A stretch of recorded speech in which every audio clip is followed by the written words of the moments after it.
Alrighty, pushers, welcome back to another episode of Mr. BAP US History. On today's episode, Expansion War, Sectional Crisis, Manifest Destiny, the Mexican American War, and debates over slavery, 1844 to 1860. We got a bunch of quotes to start us off. The right of our manifest destiny is to overspread and to possess the whole of the continent which Providence has given us. John O'Sullivan, December 1845. It is confidently believed that our system may be safely extended to the utmost bounds of our territorial limits, and that as it shall be extended, the bonds of our Union, so far from being weakened, will become stronger. James K. Polk, Inaugural Address, 1845. Provided that, as an express and fundamental condition to the acquisition of any territory from the Republic of Mexico by the United States, by virtue of any treaty which may be negotiated between them, and to the use of the money herein appropriated, neither slavery nor involuntary servitude shall ever exist in any part of said territory. David Wilmot, from the Wilmot Proviso, August 1846. On to the notes. Manifest Destiny. Manifest Destiny is the ideology of expansion. It's a God-given duty to extend American republicanism and Christianity to the Pacific Ocean. It is a justification for westward expansion. The concept was put forth by John O'Sullivan in 1845. It was based on a sense of Anglo-American cultural and racial superiority. Oregon. In 1840s, thousands of Americans followed the Oregon Trail, overcame floods, dust storms, diseases, cholera, dysentery, Native American attacks, blizzards, 2,000 miles to get free land in the Oregon Territory. Branching off from the Oregon Territory was the California Trail, going to California, where there were Californios, which are American Mexicans, which are half Anglo, half Mexican, but citizens of Mexico. The Plains Indians. The Great Plains, a sea of wild grasses, few trees, mostly dry, buffalo and antelope by the millions. Nomadic buffalo hunting Indian peoples dominated the Great Plains. Native American groups such as the Pawnees, Comanches, Apaches, they were skilled with horses, still suffered from exposure to European disease such as smallpox. They had access to European weapons, such as guns, which upset tribal balances. The Lakota Sioux are the most dominant tribe by the 1830s. They sold buffalo hides and meat, lived in teepees. Over time, overhunting of buffalo leads to their near extinction. The election of 1844. Expansion into Texas and Oregon are the central issue in the election.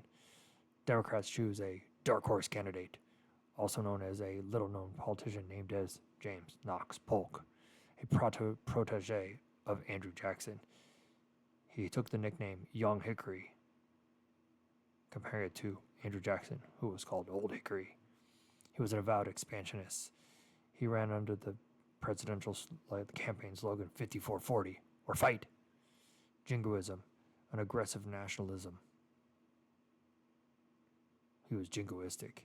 The Whigs chose Henry Clay, again, still promoting his American system of high taxes, internal improvements, and a national bank.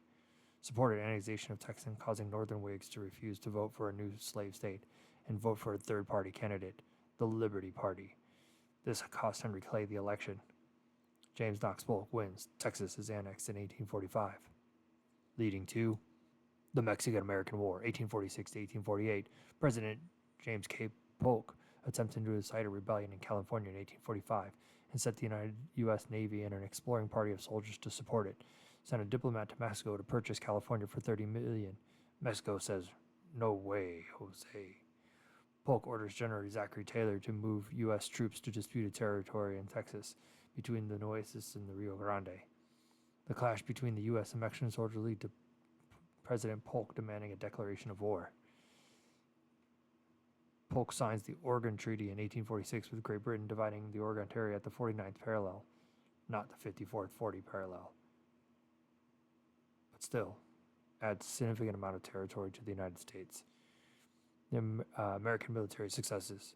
American troops successfully invade Mexico. Californians rebel against Mexico and create a short-lived Bear Flag Republic. The U.S. captures Mexico City in 1847 and forces Mexico to sign the Treaty of Guadalupe Hidalgo. In 1848, 1848 also is the Mexican Cession. U.S. gets Mexico territory, California, New Mexico, Arizona, and Texas. The Mexican-American War divided the nations. Conscious Whigs from the North opposed the war on moral grounds, saying that it was unjust and would spread slavery.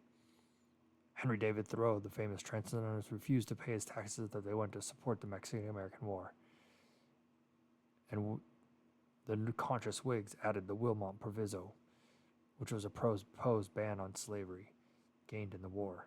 This greatly angered the South, and the proviso failed, leaving the question of whether this new territory would be slave or free to future politicians.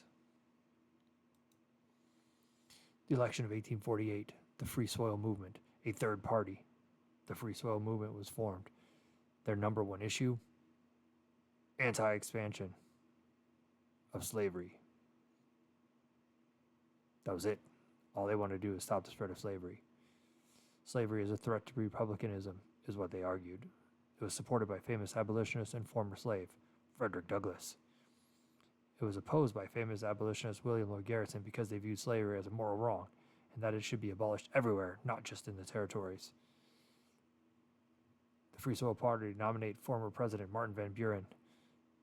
The Democrats nominated Lewis Cass, pro-slavery expansionists, who believed in squatter sovereignty or popular sovereignty, which was the belief that people in each territory would decide whether it should be slave or free. Whigs nominated Zachary Taylor, former general and war hero, pro-slavery in the South, but not new territories. Zachary Taylor wins. The Free Soil Party takes votes from the Democrats in the North, setting us up for further divisions over slavery. On the next episode, more territory, more problems. Slavery divides the nation. Make sure you like, subscribe, add, and put some comments. Until next time, this is Mr. B, AP US History.